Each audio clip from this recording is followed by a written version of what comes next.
இறைமகன் இயேசு கிறிஸ்துவில் மிகவும் பிரியமான சகோதர சகோதரிகளே, நண்பர்களே, குழந்தைகளே, இளையோரே, பெற்றோரே, பெரியோரே, உங்களை இந்த நாளிலே ஆண்டவர் ஆசீர்வதிக்கின்றார். கண்களை மூடி ஜெபிப்போமா. அன்பு தெய்வமே, இதோ இந்த அதிகாலை வேளையிலே நம்பிக்கையோடும் உத்வேகத்தோடும் பலவித கனவுகளோடும் படுக்கையிலிருந்து எழும்புகின்ற மக்கள், உம்முடைய இறை பிரசன்னத்துக்காக இயங்குகின்ற மக்கள், இறை வார்த்தையின் அபிஷேகத்துக்காக இயங்குகின்ற மக்களை ஆசீர்வதியும். ஆண்டவரே, உம்முடைய இறை வார்த்தையின் ஆற்றல் இந்த பிள்ளைகளுக்கு இருக்கட்டும். இவர்களை வழிநடத்தும், நல்லவற்றை நோக்கி வழிநடத்தும். ஆண்டவரே, இவர்களை வழிநடத்தும் போது உன்னுடைய தூய ஆவியின் பிரசன்னம் இவர்களிடமிருந்து நீங்காமல் இவர்களை வழிநடத்தும். காவல் தூதர்களின் துணை இருக்கட்டும். இரத்த கோட்டைக்குள்ளே பாதுகாத்து வழிநடத்தும். இவர்களையும் இவர்களுடைய குடும்பங்களையும் தலைமுறையையும் பிள்ளைகளையும் ஆசீர்வதியும். ஆமென்.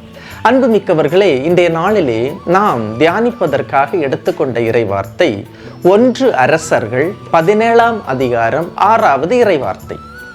காகங்கள் காலையிலும் மாலையிலும் அப்பமும் இறைச்சியும் அவருக்கு கொண்டு வந்தன. ஓடையில் அவர் தண்ணீர் குடித்து கொண்டார். எலியா இறைவாக்கினருக்கு உணவு கொடுக்க கடவுள் தேர்ந்தெடுத்த பறவை காகம். காலையில் அப்பமும் மாலையில் இறைச்சியும் அவை அவருக்கு கொண்டு வந்தன. காகத்தை அதிகமாக எவரும் விரும்புவதில்லை. காரணம், காகம் அனைத்தையும் உண்ணுகின்ற அனைத்துண்ணி வகையை சார்ந்தது. இறந்தது, அழுகியது, செத்தது, ஊசி போனது, நாற்றம் அடிப்பது, இவை அனைத்தையும் உண்ணுகின்ற காகம், இதன் அலகில் எலியா இறைவாக்கினருக்கான உணவு கிடைத்தது. அந்த நாட்டில் வேறு பறவைகள் இல்லையா என்று நீங்கள் கேட்கலாம். இந்த மிகப்பெரிய இறைவாக்கினருக்கு உணவளிக்க வேறு பறவைகள் இல்லையா? கண்டிப்பாக வேறு பறவைகள் இருந்தன. ஆனால் கடவுள் இந்த காகத்தை தேர்ந்தெடுத்தார். உலகின் பார்வையில் அருவருப்பானதும் விரும்பத்தகாததும் கடவுள் பார்வையில் மதிப்புள்ளவை, அவை விரும்பத்தக்கவை. நாம் நினைக்கலாம், இவள் ஜெபித்தால் ஏதாவது நடக்குமா, இவன் ஜெபித்தால் ஏதாவது எனக்கு கிடைக்குமா என்று நீங்கள் நினைக்கலாம்.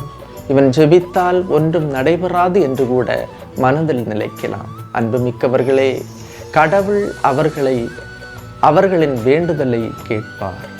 யார் ஜெபித்தாலும் உலகத்தின் பார்வையில் பக்தி இல்லாதவர்கள் என்று கூட நினைக்கலாம். ஆனால் கடவுள் தேர்ந்தெடுப்பது அவர்களுடைய ஜெபத்தை மட்டுமே.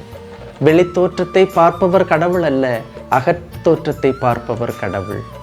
எனக்கு தெரிந்த ஒரு நபர் 2 கால்களும் ஊனமானவர். அன்புமிக்கவர்களே, அவர் 3 சக்கர நாற்காலியில் சென்று ஜெப கூட்டங்களிலும் பாடி நல்லா பாடக்கூடியவர். ஆனால் 2 காலும் அவருக்கு சக்தி இல்லை. அதனால் 3 சக்கர நாற்காலியில் அவர் சென்று கடவுளை துதித்து பாடி செய்தி கூட்டங்களில் பாடி பணியாற்றுபவர். அவர் ஜெபிக்கும் போது அனைத்து அவருக்கு கிடைக்கும். அவர் ஜெபித்து சொல்லும்போது அனைத்தும் அவருக்கு கிடைக்கும். மக்களும் அவர் கரங்களிலிருந்து ஆசீர்வாதம் பெறுவதற்காக வரிசையில் காத்திருப்பார். அவர் என்னிடம் சொன்னார், ஃபாதர், எனக்கு 2 கால்களும் இல்லை, ஆனால் கால்களின் சக்தியை கூட கடவுள் என்னுடைய கரத்தில் வைத்து என்னை ஆசீர்வதிக்கிறார் ஃபாதர் அப்படின்னு சொல்லி சொன்னார். அன்புமிக்க சகோதரமே, இறை வார்த்தையை அறிவிக்க நம்மில் எத்தனை பேர் தகுதியுள்ளவர்கள்? சகோதரமே, நாம் ஒவ்வொருவரும் தகுதியற்றவர்கள். கடவுள் நம்மை தகுதிப்படுத்துகிறார். உலகின் பார்வையில் நாம் பெரிய அறிவாளிகள், படிப்பறிவுள்ளவர்கள் அல்ல. ஆனால் கடவுள் நம்மை தேர்ந்தெடுத்து தகுதிப்படுத்துகிறார்.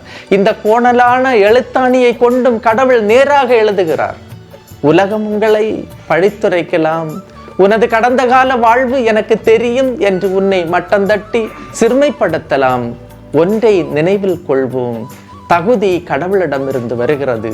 தகுதிப்படுத்துபவர் கடவுள். எனவே காலையிலும் மாலையிலும் அப்பமும் இறைச்சியும் தந்த அந்த கடவுள் நம்மையும் பாதுகாப்பார். அன்றாடமுள்ள உணவை நமக்கு தருவார். அப்பத்தையும் தண்ணீரையும் நமக்கு தருவார். இந்த இறைவார்த்தையின் ஆற்றல் நமக்கு கிடைக்க ஜெபிப்போம். எல்லாம் வல்ல இறைவன், தந்தை, மகன், தூய ஆவியார் உங்களையும் உங்கள் குடும்பத்தையும் நிறைவாய் ஆசீர்வதிப்பாராக. ஆமேன்.